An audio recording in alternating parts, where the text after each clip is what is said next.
Hey guys, to fix VAL 7, what you need to do here first is to go to installed apps.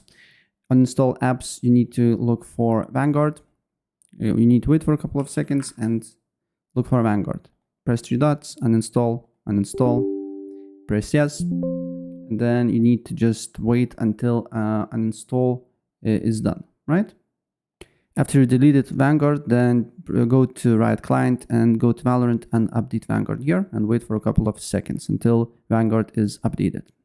Then you should get this message here that says your game requires system restart. Then what you need to do here is to go on search, go to services, then click on one of the tasks here and press V until you see VGC, right click on it, go to properties, make sure startup type is automatic, and then make sure service status is should be not stopped but running. Wait for a couple of seconds until this loads up, and after that you just need to press apply OK and look if the problem persists. If the problem persists, try to restart your computer. If this does not work, you just need to open up SIMD as admin and put few commands.